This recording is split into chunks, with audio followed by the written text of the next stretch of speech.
ॐ अज्ञानतिमिरान्धस्य ज्ञानाञ्जनशलाकया चक्षुरुन्मिलितं येन तस्मै श्रीगुरवे नमः। मूकं करोति वाचालं पङ्गुं लङ्घायते गिरिं यत्कृपातमहं वन्दे श्रीगुरुं दीनतारिणं। नमयो विष्णुपादाय श्रीगौरप्रियमूर्तये श्रीमते भक्तिवल्लभतीर्थगोस्वामिनामिने। नमयो विष्णुपादाय रूपानुगप्रियाय च श्रीमते भक्तिदयितमाधवगोस्वामिनामिने। कृष्णाभिन्नप्रकाश श्रीमूर्तये दीनतारिणे क्षमागुणयवताराय गुरवे प्रभवे नमः। सतीर्थप्रीतिसद्धर्म गुरुप्रीतिप्रदर्शिने ईशोद्यानप्रभावस्य प्रकाशकाय ते नमः। श्रीक्षेत्रे प्रभुपादस्य स्थानोद्धारसुकीर्तये सारस्वतगणानन्दसंवर्धनाय ते नमः। वाञ्छाकल्पतरुभ्यश्च कृपासिन्धुभ्य एव च पतितानां पावनेभ्यो वैष्णवेभ्यो नमो नमः। श्रीकृष्णचैतन्यप्रभु नित्यानन्द श्री अद्वैतगदाधर श्रीवासादि गौरभक्तवृन्द। हरे कृष्ण कृष्ण कृष्ण हरे हरे, हरे राम राम राम हरे हरे। सर्वप्रथम मैं परमात्म श्री गुरु महाराज, जो भगवान के अभिन्न प्रकाश विग्रह है और कृष्ण कृपा की मूर्ति है और जो अप्राकृत जगत से हमारा नित्य संबंध को प्रतिस्थापित करने वाले हैं, उनके श्रीपाद पद्म में अनंत कोटि साष्टांग दंडवत प्रणाम करके उनकी अहेतु की कृपा का प्रार्थना करता हूँ। तत्पश्चात हमारे परमारत्नम श्री परम गुरुपाद पद्म नित्य लीला प्रविष्टो विष्णुपाद महंस स्तोत्र सुत श्री श्रीमद भक्तिदयित माधव गोस्वामी महाराज, जो कि क्षमा गुण अवतार हैं, जो सकल पापों को खंडित करके हमको श्री कृष्ण भक्ति के साथ संबंध प्रदान करने वाले हैं, उनके श्री चरणों में मैं अनंत कोटि साष्टांग दंडवत प्रणाम करके उनकी अहेतु की कृपा का प्रार्थना करता हूँ। माननीय भक्तवृंद, आप सब लोगों के चरणों में प्रणाम करते हुए आप लोगों के अहेतु की कृपा प्रार्थना करता हूँ। हम जो गत दो भागों में हमारे परमारत्तम श्री परम गुरु महाराज जी के जो गुण महिमा का श्रवण कर रहे थे, जो हमारे परमाराध्य श्री गुरु महाराज के द्वारा विरचित ग्रंथ से, और उन्होंने जो विश्व शांति का उपाय के लिए आत्मधर्म ही एकमात्र साधन है, इसके बारे में जो उन्होंने वक्तृता दी थी बांग्ला में, उसका हम हिंदी इंटरप्रिटेशन सुन रहे थे। आज भी उस भाग को कंटिन्यू करते हुए, उससे पहले थोड़ा सा हम परमारत्तम श्री परम गुरु महाराज जी का पूत चरितामृत ग्रंथ से जो थोड़ा सा गुरु महाराज जी ने जो उनके बारे में लिखा, उनका गुण महिमा के बारे में श्रवण करेंगे सबसे पहले। तो यहाँ पर मैं इधर बांग्ला में नहीं पढ़ूंगा, कभी कभी बीच में ज़रूरत पड़ा या तो ऐसा लगता है मतलब वो शब्द बोलना है तो फिर मैं पढ़ूंगा, नहीं तो मैं उसको हिंदी अनुवाद कर दूंगा सीधा। यहाँ पर हमारे गुरुजी लिखते हैं, हमारे गुरुजी प्रभुपाद जी के, माने श्री भक्ति सिद्धांत सरस्वती गोस्वामी ठाकुर प्रभुपाद जी के मन के अभीष्ट सेवा पूर्ण करने के लिए, मतलब उनके मन मुताबिक उनके जो अत्यंत प्रिय सेवा करने के लिए और पतित जीवों को उद्धार करने के लिए उन्होंने त्रिदंड संन्यास ग्रहण किया था। और उस समय से लेकर के उनके जो इस जगत में प्रकट काल पर्यंत, मतलब तब तक उन्होंने उत्तर भारत, दक्षिण भारत, पूर्व भारत, पश्चिम भारत, इसके अलावा पूर्व बंग मतलब वर्तमान जो बांग्लादेश है, वहाँ पर बहुत विस्तृत भाव से उन्होंने प्रचार किया, जिसको देखकर देश के और बांग्लादेश इत्यादि हमारा जो वर्तमान देश भारत देश, इसके विभिन्न प्रांतों से अगणित नर नारी, मतलब जो हिसाब से बाहर है, गिनती से बाहर है, वो श्री गुरुदेव के श्री चरण आश्रय लेकर भक्ति सदाचार को ग्रहण किया और गौर विहित भजन में व्रती हुए। मतलब गौर चैतन्य महाप्रभु जिस प्रकार जो श्री कृष्ण संकीर्तन और जो है राधा कृष्ण की उपासना का उन्होंने ये किया था, प्रचार किया था, उसको उन्होंने बहुत सारे नर नारी लोग जो है श्री गुरुदेव के आचरण के द्वारा से, उनके कथा से, वीर्यवती कथा से आकृष्ट होकर भक्ति सदाचार को ग्रहण किया और शुद्ध भक्ति भजन करने में व्रती हुए। पश्चिम भारत में और दक्षिण भारत में बहुत सारे मायावादी लोग, उनके जो पश्चिम मतलब यहाँ पर एक्चुअली उत्तर भारत होता है, उत्तर भारत और दक्षिण भारत के जितने भी मायावादी लोग हैं, मायावादी लोगों का जो दुर्ग है ना, वो बहुत ज़्यादा दुर्भेद्य है, मतलब बहुत ही स्ट्रॉन्ग है, उसको भेदन नहीं कर सकते, छेदन नहीं कर सकते हैं। लेकिन जो हमारे गुरुजी लिखते हैं, जो हमारे गुरुजी जिस प्रकार उन मायावादी दुर्भेद्य दुर्ग को भी जो है भेद करके, छेदन करके, उनके महाप्रभु के प्रेम धर्म का जो असमूर्धत्व, मतलब असम ऊर्ध्व, जिसका समान और जिससे श्रेष्ठ कुछ नहीं है, मतलब महाप्रभु का जो प्रेम धर्म है सर्वश्रेष्ठ है, इस प्रकार उन्होंने समझा करके उन लोगों को भी, मतलब बहुत सारे मायावादी व्यक्तियों को भी उन्होंने ट्रांसफॉर्म किया, मतलब उनके जो मायावाद विचार को परित्यक्त करा के, मतलब वो लोग परित्याग करके जो शुद्ध भक्ति का पथ को उन्होंने ग्रहण किया था। इस प्रकार हमारा परम गुरु जी का एक प्रचार में एक हमारा गुरु जी शब्द यूज़ करते हैं, ओजस्विनी हरिकथा, मतलब एकदम वीर्यवान, एकदम तेजस्वी हरिकथा, इतना मतलब तेजियान, मतलब इतना शक्ति के साथ है और इतना उसको क्या बोलते हैं, जीवंत, जिसके अंदर पूरा कृष्ण भक्ति और सब शास्त्र का निचोड़, इस प्रकार वो हरिकथा के द्वारा बहुत सारे भक्तों को उन्होंने आकर्षित किया और उन्होंने जो मायावादियों को भी उन्होंने अपना उस मायावाद पथ को परित्यक्त करके ये जो शुद्ध भक्ति का पथ ग्रहण करने में उनको जो उनसे कराया। इस प्रकार उनका कथा में, मतलब वीर्यवती कथा थी उनकी। उनके बाह्य दर्शन वो तो मतलब सर्वदा आकर्ष था। हमारे गुरुजी से इस बारे में बहुत बार सुना था, गुरुजी बोलते थे, वैसे हमारा गुरुजी का बाह्य दर्शन इतना अद्भुत था, इतना सुंदर था कि कैसे भी प्रकार के व्यक्ति उनके प्रति आकृष्ट हो जाते थे, तुरंत समय नहीं लगता था, इस प्रकार उनका एक आकर्षण था। अच्छा, प्रसंग आया तो मैं एक बात यहाँ पर बताता हूँ। पूज्यपाद तुर्याश्रम महाराज जी से मैंने सुना था कि एक कलकत्ता में एक महिला थी, उनको मालूम पड़ा हमारा परम गुरु जी के बारे में, मतलब वो कुछ महिला संघ में जाती थी, तो वो लोग कुछ एक दो महिलाओं ने बोला था कि हमारा गुरु जी हैं, कालीघाट मठ में रहते हैं, वहाँ पर हम उनसे हरिनाम दीक्षा लेने जा रहे हैं फलाना तारीख को। तो ये महिला जो है, ये भी उनका महिला मंडली में जाती थी, तो उन्होंने पूछा ये क्या होता है, क्या है, तो उन्होंने सब बताया था। तो इस महिला को भी इच्छा जागृत हुई कि वो भी हरिनाम ले।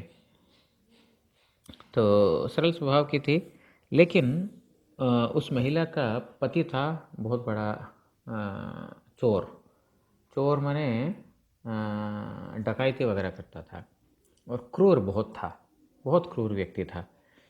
तो वो मतलब ये महिला, डर तो था उनको कि पति जो है पता नहीं इसको मालूम पड़ेगा तो फिर क्या करेगा, लेकिन फिर भी उन लोगों से सुन करके उनकी श्रद्धा बनी और परम गुरु जी का दर्शन करके उनको जो है बस वो बोले कि बस जो होगा सो होगा, देखा जाएगा, अभी हम जो है इनके इनके चरणाश्रय में जाएंगे। तो महिला ने ले लिया हरिनाम दीक्षा हरिनाम या जो भी दीक्षा भी हो गई होगी। तो उसके बाद वो घर जा कर के वो अपना कंठी माला, फिर माथे में तिलक और जो है जप माला लेकर के हरिनाम करना। तो वो पति तो ऑलरेडी उसका मतलब बुद्धि खराब था, ये सब चीज़ों के ऊपर उसका आस्था तो मतलब दूर दूर तक नहीं था। इस प्रकार वो व्यक्ति का ये था और क्रूर बहुत था। तो बहुत डांट लगाई उसको कि क्या कर दिया तुमने, क्या ये है वो है, वो सहन करती रही। वो हमारे गुरुजी जो है देखेंगे क्या है करके। तो एक दिन उस आदमी को इतना गुस्सा आ गया, बोलते कौन है तुम्हारा सिर बिगाड़ दिया इस प्रकार, मैं देखता हूँ उसको समझाता, उसको पाठ सिखाता हूँ, चल ले चलो। तो महिला डर गई, अरे गुरुजी को कुछ आघात करेंगे तो क्रूर है, कुछ भी कर सकता है, मेरे को कुछ करने कोई प्रॉब्लम नहीं है, तो क्रूर है। तो थोड़ा डर सी गई थी कि गुरुजी के पास कैसे ले जाऊँ इसको। सर वो भी जो है मना नहीं कर सकती, पति है तो शासन किया, लेके जाना पड़ा। तो वो वो जो है कालीघाट में हमारा जो मठ है, तो वहाँ पर लेके आई। तो ऐसा मतलब तुरिया समाज बोलते हैं, उसके हाथ में एक बड़ा सा चूरी भी था, मतलब सब्जी काटने वाला नहीं, बहुत बड़ा, जो जानवरों को काटने वाला जैसा इतना चूरी लेके वो गया था। अब मैं उसको सिखाऊंगा। थोड़ा थोड़ा डराना भी था, क्या कर रहे हैं आप, ये वो करके जो भी। तो महिला तो बहुत डर सी गई थी, लेकिन फिर भी मठ में पहुँचे। मठ में पहुँचने, कहाँ रहता है कहाँ रहता है, तो फिर उन्होंने बताया हमारे गुरु जी इस कमरे में रहते हैं। तो फिर वो दरवाज़ा धक्का दे करके जैसे खोला, हमारे परम गुरु जी बैठे हुए थे वहाँ पर। और उनके जो मुद्रा, उनका जो मतलब उनका चेहरा और उनका शरीर का सौंदर्य और उनका आजान लंबित बाहु और महापुरुष के जैसा उनका जो लक्षण, उनके मतलब बाह्य दर्शन, अभी कोई कथा वार्ता कुछ नहीं हुई। तो वो देख करके साथ साथ उसके हाथ से जो चाकू है नीचे गिर गया, चाकू गिर गया और साष्टांग दंडवत प्रणाम कर दिया, लेट करके प्रणाम किया, महाराज महाराज मुझे क्षमा कीजिए, महाराज मुझे क्षमा कीजिए महाराज। तो उसके बाद प्रणाम करने के बाद उठा, बोलते हैं महाराज जी मैं क्या करने के लिए आया था, और आपका दर्शन ने पता नहीं क्या मेरे अंदर बदलाव लेके आया। ये क्रूर व्यक्ति अपना जीवन में सर्वप्रथम किसी के सामने माथा झुकाया, वो आप हैं। अभी तक मैं इतना क्रूर व्यक्ति हूँ, मैं किसी के सामने मेरा माथा झुकता भी नहीं, यहाँ तक मंदिर में भी नहीं जाता हूँ मैं। लेकिन पता नहीं आपके अंदर क्या इस प्रकार की शक्ति है, तो आपका दर्शन से ही मतलब मैं आपके सामने गिर पड़ा।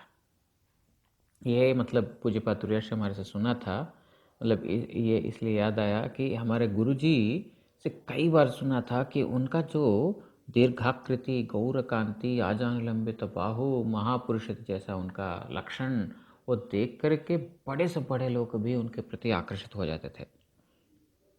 इस प्रकार उनका ये था। तो यहाँ पर वही बोल रहे हैं, गुरुदेव जो है उनका अपना महापुरुषोचित बाह्य दर्शन से, और उससे भी बहुत मतलब वो जब बात बोलते थे ना, इतना माधुर्यपूर्ण व्यवहार और कथा वार्ता बोलने का, बातचीत करने की उनकी ये जो है ना, बोलते हैं उन सब के द्वारा मायावादी लोग भी जानते थे कि ये अगर हमारे यहाँ पर आएंगे तो फिर हमारा मायावाद इसको खंडित करके जो है हमारा मायावाद लोगों को भी कृष्ण भक्त बना देंगे। लेकिन यहाँ पर हमारे गुरुजी लिखते हैं, ये जानते हुए भी वो अपने आप को रोक नहीं पाते थे परम गुरुजी को इनवाइट करने से, क्योंकि इस प्रकार उनका व्यवहार, भाई ऐसा साधु मिल जाए। आजकल के दुनिया में प्रीति का ही अभाव है, व्यवहार का अभाव है। बच्चा को पिता से कैसा बात करना है मालूम नहीं है, और जो है एक व्यक्ति दूसरे व्यक्ति के साथ कैसे बात करना है मालूम नहीं है, बड़ों को कैसे सम्मान देना पता नहीं है। मतलब व्यवहार तो शून्य हो गया आजकल के ज़माने में। तो हमारे और प्रीति तो बहुत दूर दूर तक देखने को नहीं मिलता। स्वार्थ, तुम मेरा काम करोगे तो मैं तुम्हारा काम करूँगा, अगर तुम मेरा इंद्रिय तर्पण करेगा तभी मैं तुम्हारा इंद्रिय तर्पण करूँगा। मतलब इस प्रकार हो गया, मतलब कोई प्रीति नाम का वस्तु ही नहीं है। काम, सिर्फ काम। तुम मेरा कामना वासना पूर्ण करो, मैं तुम्हारा वह कामना वासना पूर्ण करूँगा। ये इसको काम, इसको प्रीति नहीं बोलते, इसको प्यार नहीं बोलते हैं, ये तो कामना वासना है। ये त्रिगुणबद्ध है, ये त्रिगुणों का बाहर नहीं है ये। इसलिए यहाँ पर जो गुरुजी बोल रहे हैं कि उनका व्यवहार, माधुर्यपूर्ण व्यवहार, उनका बाहरिक दर्शन, ये सब देख करके मायावादियों को भी मालूम था कि ये यहाँ पर आएंगे तो फिर मायावादी खंडन करेंगे और यहाँ के लोगों को कन्वर्ट कर देंगे। इतना जान करके भी उनके मुख से वीर्यवती हरि कथा श्रवण करने के लिए उनको बुलाते थे और बहुत ही तृप्त अनुभव करते थे। आह, क्या कथा सुना हमने, ऐसा अद्भुत वीर्यवती हरि कथा हमने कहीं श्रवण नहीं किया। इस प्रकार जो है आपने भी, आप भी सुन रहे हैं बांग्ला में जिस प्रकार हमारा परम गुरु जी जोर दे करके हरि कथा बोलते हैं, मतलब इतना युक्तियुक्त, ऐसा कोई भी उनके वाणी को काट नहीं सकते। इस प्रकार उनका युक्तियुक्त वीर्यवती हरि कथा। तो इस प्रकार जो है ना उनके प्रति आकर्षित होते थे। अभी मतलब मैं सोच रहा था और भी ज़्यादा पढ़ूंगा, लेकिन बहुत समय हो जाएगा, इसीलिए मतलब संक्षिप्त में और भी गुरु जी आगे बोलते हैं कि don't follow me but follow me lecture. मेरे आचरण को मत देखो, मैं जो बोलता हूँ उसको करो। इस प्रकार का गुरुजी का आचरण नहीं था। इस प्रकार हमारा गुरुजी लिख रहे हैं, हमारा गुरुजी का आचरण इस प्रकार कभी भी नहीं था, क्योंकि इसके द्वारा धर्म का प्रचार कभी भी नहीं हो सकता है। वो स्वयं शास्त्र की शिक्षा को अपने जीवन में आचरण करके, उसमें स्थित हो करके दूसरों को उस शास्त्र के वाणी के मुताबिक चलने के लिए वो जो है प्रोत्साहित करते थे। यही तो आचार्य का काम है। इस प्रकार हमारा गुरुजी जो है अत्यंत जीवों का अत्यंत मंगल विधान करने के लिए उन्होंने इस प्रकार का बहुत जगह जगह देश विदेश भ्रमण करके सब लोगों को कृष्ण भक्ति में, शुद्ध कृष्ण भक्ति मार्ग जो चैतन्य महाप्रभु के द्वारा प्रचारित है, इस रास्ते में बहुत सारे लोगों को अग्रसर कराया। तो अभी जो है हम हमारे परम गुरु महाराज जी की वाणी बांग्ला में श्रवण करेंगे। उसके बाद थोड़ा थोड़ा करके 1 मिनट 1.5 मिनट का जो बांग्ला श्रवण करने के बाद उसका मैं अनुवाद करूँगा। এখন যদি পূর্বপক্ষ করা হয়, সেই যে আত্মা,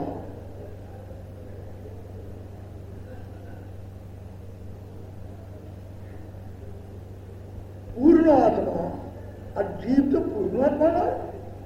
পূর্ণ আত্মা পরমাত্মার জীব নয়, পরমাত্মা হচ্ছেন ভগবান, পূর্ণ আত্মা ভগবান। কিন্তু জীব সেই পূর্ণ আত্মার শক্তির প্রকাশ বা তার অংশ বলতে পারেন। পরমাত্মার অংশ ঠিক নয়, পরমাত্মার শক্তির অংশ। টেকনিক্যালি বলতে গেলে, কশাসলি বলতে গেলে, পরমাত্মার প্রকৃতির অংশ বা শক্তির অংশ, ভগবানের শক্তির অংশ বা প্রকৃতির অংশ। কিন্তু সেটাকে, প্রকৃতিটাকে অভেদ বলার দরুন, বস্তু থেকে বস্তুর শক্তি অভেদ, এই বিচারে শক্তির অংশ যেটা, সেটা তারই অংশ বলা যায়। এই জন্য জীবকে মমৈবাংশ, জীব কৃষ্ণ গীতাতে বলে মমৈবাংশ জীবলোকে জীবভূত সনাতন ইত্যাদি। জীব আমারই অংশ, কিন্তু এই কথা বলছেন এক জায়গায়। গীতাতে বলছেন জীবকে না, জীব হচ্ছে আমার পরা প্রকৃতির অংশ। অপরা প্রকৃতির অংশ, তৃতীয় তেজ মনোগুণ মন বুদ্ধি অহংকার, অপরা প্রকৃতি, নিকৃষ্ট প্রকৃতি, ইয়া প্রকৃতি, জড়া প্রকৃতি বা জড়া শক্তির অংশ। এটার থেকে পৃথক আরেকটা প্রকৃতি আছে আমার অর্জুন, তুমি জানো সেটা কি? যার থেকে জীবের উৎপত্তি। ইতস্তু জ্ঞান প্রকৃতি জীবে বরাম জীবভূত মহাবাহু জয়রম ভার্যতে জগৎ। হে মহাবাহু, এই যে অপরা প্রকৃতি বললাম, এই অপরা প্রকৃতি থেকে বিলক্ষণ আর একটা প্রকৃতি আছে, তার নাম পরা। যার থেকে জীব, সেটা জীবভূতা প্রকৃতি। ভূ সত্তাবাদ, জীবভূতময় জীবসত্তাময়ী प्रकृति, परा प्रकृति। तो हम श्रवण कर रहे थे जो कलकत्ता मठ का वार्षिकोत्सव के उपलक्ष्य में आत्मधर्म ही विश्व शांति और विश्व में एकता स्थापन करने में समर्थ है। इस टॉपिक के ऊपर हमारे परमात्म परम गुरु महाराज जी जो भाषण दिया था, हरिकथा प्रवचन परिवेशन किया था, तो वो हम श्रवण कर रहे थे कि देखिए, अगर कोई बोले आत्मधर्म मतलब आत्म का तो अस्तित्व तो जानते नहीं है, हमने कभी देखा नहीं, तो जिसका सत्ता ही नहीं है, जब आत्म को देखा ही नहीं तो उसका धर्म और क्या है। तो कोई राजनीति के द्वारा या अर्थनीति के द्वारा मान सकते हैं या विद्या के द्वारा मान सकते हैं, लेकिन ये तो हम मानेंगे कैसे? तो इसको एक युक्ति दे करके बोल रहे थे कि अगर देखिए, सर्वप्रथम मैं राजनीति को लेता हूँ। राजनीति में हम छोटे उम्र से ही, बाल्यकाल में हम पढ़ते आए, राजनीति की शिक्षा यही है, ये इसका, ये मेरा। बोलते हैं जहाँ पर इसका, उसका और मेरा, मेरा और उसका, अपना और पराया, इस प्रकार का जहाँ पर भाव है, मतलब राजनीति जिसके ऊपर, राजनीति का जो नींव है, जो फाउंडेशन है, वही इस प्रकार शिक्षा दे रहा है, तो फिर इससे और क्या विश्व शांति ये कर पाएंगे? एक राज्य दूसरा राज्य के साथ लड़ेगा और पृथ्वी जो है दूसरा प्लैनेट के साथ लड़ेगा, तो ये कभी भी राजनीति के द्वारा शांति संभव नहीं हो सकता है। तो बोलते हैं ठीक है, अर्थनीति अभी लेते हैं। अर्थनीति मतलब जो जिसका कामना वासना पूर्ण नहीं हो सकता है, मतलब उदाहरण देके बताया था, जिसके पास 100 रुपये वो 1000 मांगेगा, जिसके पास 1000 है वो 10,000 मांगेगा, 10,000 है तो 1 लाख, 1 लाख है तो 1 कोटी, 1 करोड़ भी है तो बोलेगा मेरे को जो है देश लिख के दे दो, राज्य लिख के दे दो, राज्य चाहिए तो साम्राज्य चाहिए, साम्राज्य हो तो पृथ्वी चाहिए, पृथ्वी चाहिए तो स्वर्ग आदि लोग चाहिए। मतलब काम का कोई सीमा नहीं है। जहाँ पर अपरितृप्त कामना वासना है, उसके द्वारा कोई भी व्यक्ति क्या विश्व शांति कर सकता है? तो जिसके अपने हृदय के अंदर शांति नहीं है, जो व्यक्ति कामना वासनाओं के द्वारा पीड़ित रहता है, वो उसका अपना मन में शांति नहीं है, तो विश्व शांति तो बहुत दूर की बात है। ये हमने जो पिछले 2 भागों में श्रवण किया था। तो आज जो हमारे परम गुरु महाराज जी ने जो बताया था वो इस प्रकार बोल रहे हैं। देखिए, अगर आप बोलते हैं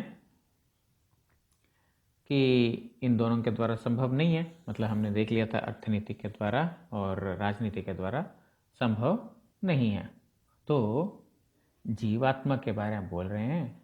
तो जीवात्मा क्या है? बोलते हैं जीवात्मा पूर्ण आत्मा तो नहीं है, परमात्मा तो नहीं है। परमात्मा है भगवान, पूर्ण आत्मा है भगवान, लेकिन जीव है उस पूर्ण आत्मा की शक्ति का प्रकाश, या बोल सकते हैं उनका अंश, उनको बोल सकते हैं, वो बोल सकते हैं वो उनके अंश है। किसके? शक्ति के अंश। वो मतलब उनका अंश नहीं, भगवान का अंश नहीं, भगवान के शक्ति का प्रकाश या भगवान के शक्ति का अंश बोल सकते हैं। परमात्मा का अंश बोलना ठीक नहीं है, या भगवान का अंश बोलना ठीक नहीं है। परमात्मा का शक्ति का अंश बोल सकते हैं, या यहाँ पर हमारा परम गुरु जी बोलते हैं टेक्निकली अगर बोलें तो वो परमात्मा का प्रकृति का अंश या शक्ति का अंश। और भगवान के शक्ति का अंश या प्रकृति का अंश, इस प्रकार बोल सकते हैं। लेकिन जो प्रकृति है, प्रकृति जो वस्तु है मतलब भगवान, उससे प्रकृति को अभेद बोला जा सकता है ना। मतलब वस्तु से ही वस्तु की शक्ति है ना। इस विचार से वस्तु और वस्तु का शक्ति को अभेद बोला जा सकता है। मतलब शक्ति का अंश जो जीव है, एक तरह से देखा जाए तो फिर भगवान का अंश बोला जा सकता है। जैसे गीता में बताया ना, ममैवांशो जीवलोके जीवभूत सनातना इत्यादि जगह जगह देखने को मिलता है कि ममैवांशो, जीव जो है मेरे ही अंश है। मेरे ही अंश किस लिए बताया? वास्तविकता में भगवान का स्वांश नहीं है, भगवान के विभिन्न अंश है। स्वांश मतलब भगवान के जितने भी विष्णु तत्व है वो स्वांश में आते हैं, बाकी जो है विभिन्न अंश है। तो यहाँ पर अंश इसलिए बोला गया है क्योंकि वस्तु से वस्तु की शक्ति अभेद है। मतलब वस्तु से कभी भी उसकी शक्ति को अलग नहीं किया जा सकता है।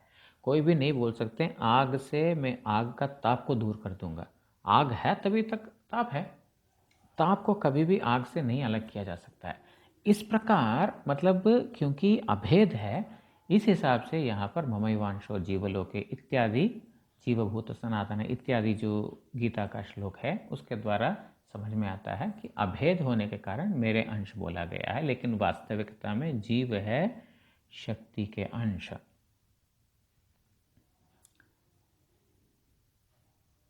जीव है मेरा परा प्रकृति का अंश। वहाँ पर बोल दिया ना, अपरेयम इतरतस्तु अन्यम प्रकृतिम विद्धि में पराम। प्रकृति से परा, प्रकृति से श्रेष्ठ है मेरा। इतरतस्तु अन्य, जो माया शक्ति है उससे अलग। इस प्रकार वहाँ पर गीता में भगवान ने क्लियरली बोल दिया।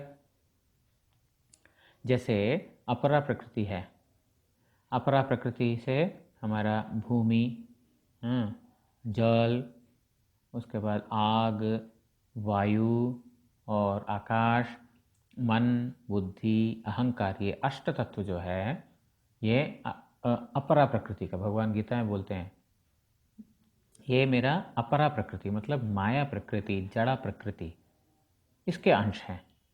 और जीव है परा प्रकृति का अंश। मतलब ये अपरा मतलब जड़, परा मतलब उससे श्रेष्ठ।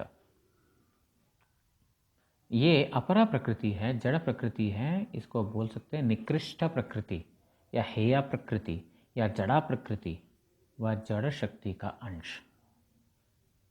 ये माया अष्ट तत्व या जड़ शक्ति का अंश है। और इससे श्रेष्ठ है वो है परा प्रकृति। इससे श्रेष्ठ प्रकृति है परा प्रकृति। हे अर्जुन, तुम वो जानो, वो तुम जानो, वो क्या है? जहाँ से जीवों की उत्पत्ति है। वो प्रकृति क्या है? मतलब अपरा प्रकृति से श्रेष्ठ क्या है? बोलते हैं जिस प्रकृति से, प्रकृति मतलब यहाँ पर शक्ति है ना, मतलब प्रकृति, शक्ति, ये सब एक ही है। बोलते हैं वो है वहाँ से जीवों की उत्पत्ति है।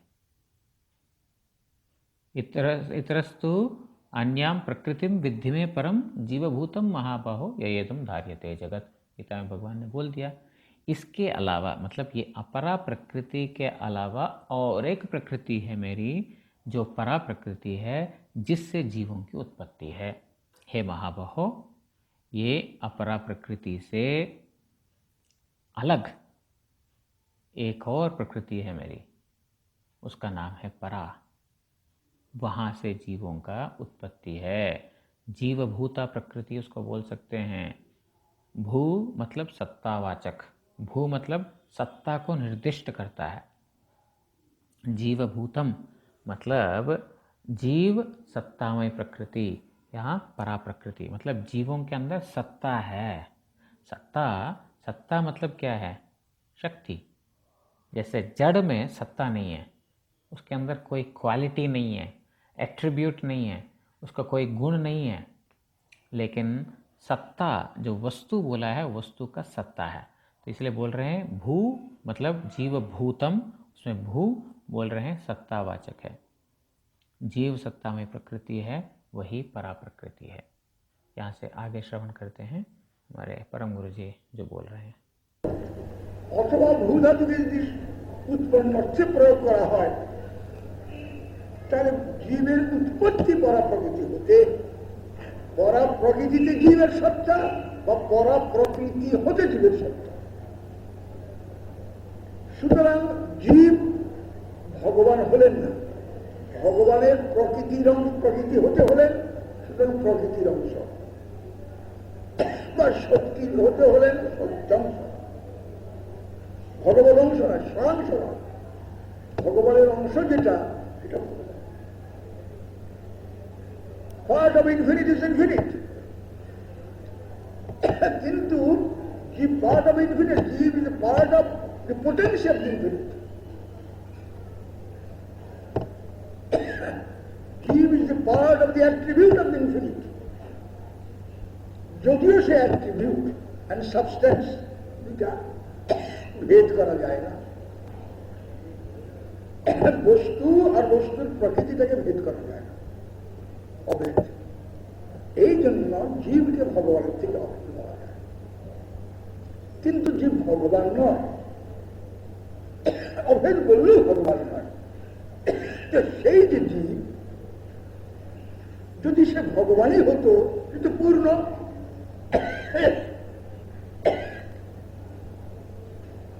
তাতে কোনো ডিপেন্ড থাকতে পারে না।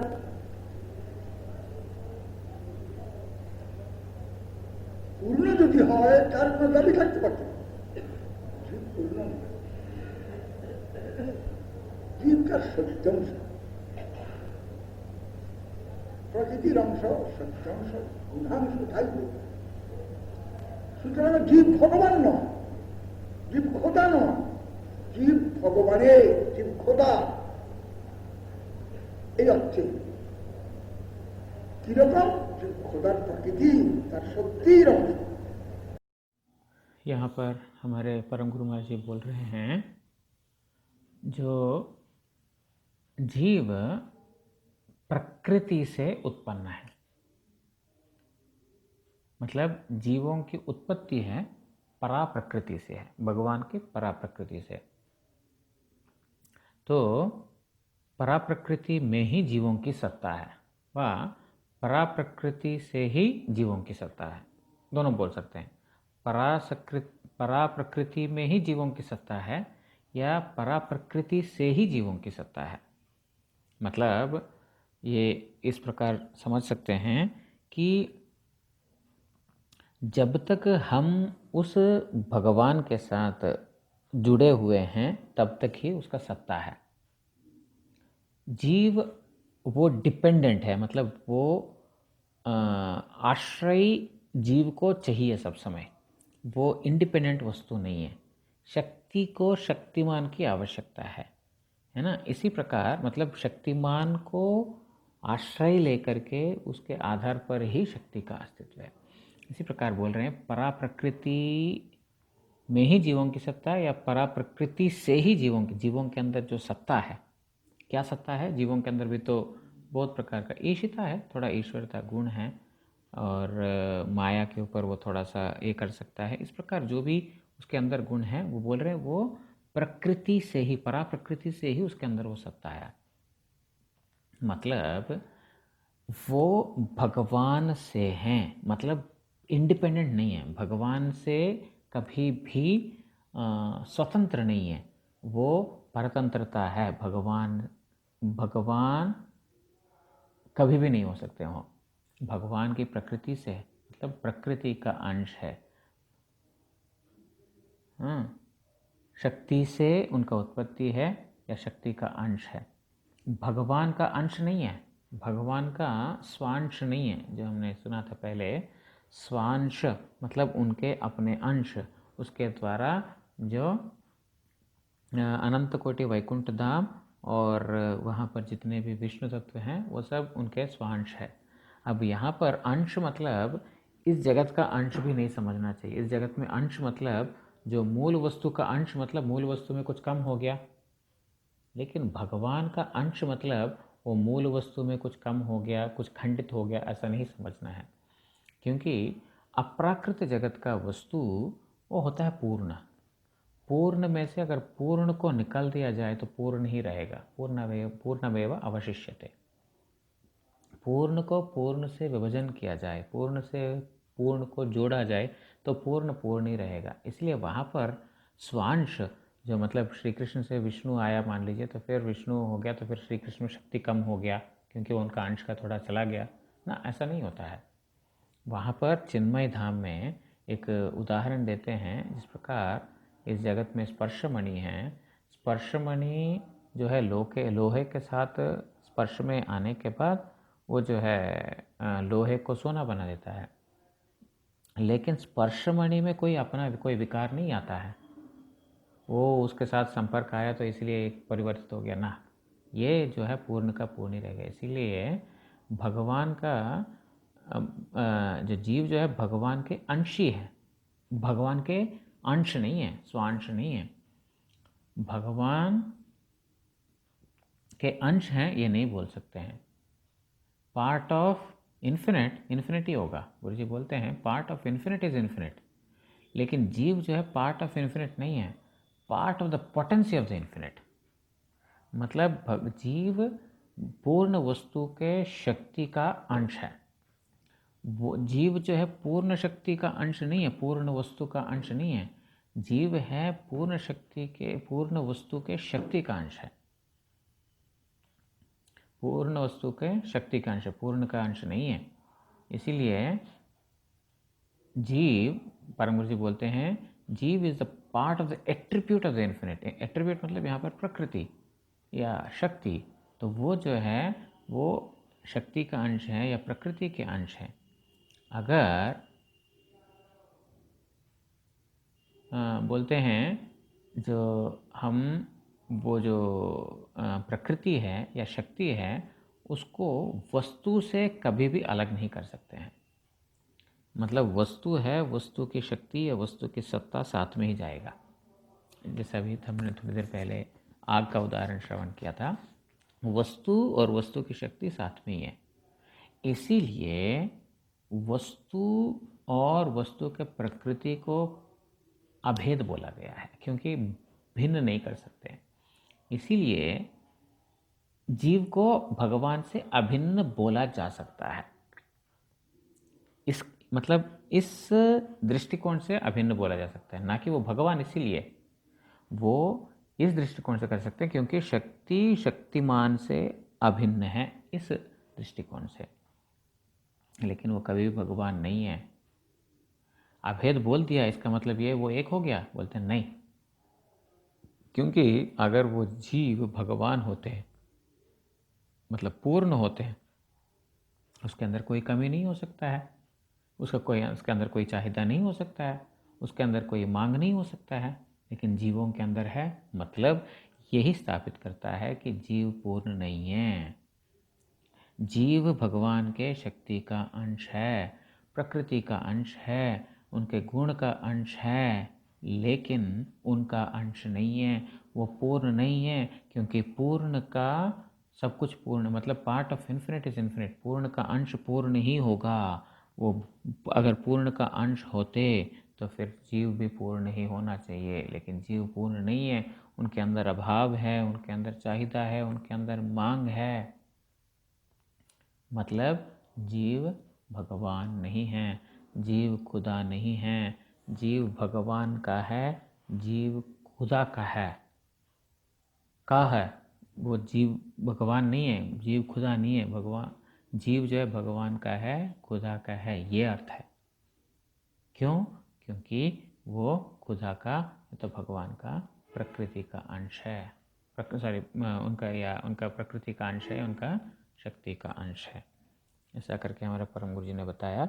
मतलब अभी पहले जो आत्मा क्या है, उसका चाहिदा क्या है, वो यहाँ पर स्थापित करें, क्योंकि आत्मा को तो मानने वाला नहीं है ना। पहले तो उन्होंने बता दिया, अगर कोई बोले कि आत्मा को देखा ही नहीं तो वो कैसा है। तो यहाँ पर आत्मा क्या है, कहाँ से आया, तो क्या चाहिदा है, वो धीरे धीरे प्रतिस्थापित कर रहे हैं। तो आज यहाँ पर विश्राम देते हैं, आगे का हम अगले भाग में श्रवण करेंगे। वांछा कल्पतरुभ्यश्च कृपा सिंधुभ्य एव च पतितानां पावनेभ्यो वैष्णवेभ्यो नमो नमः।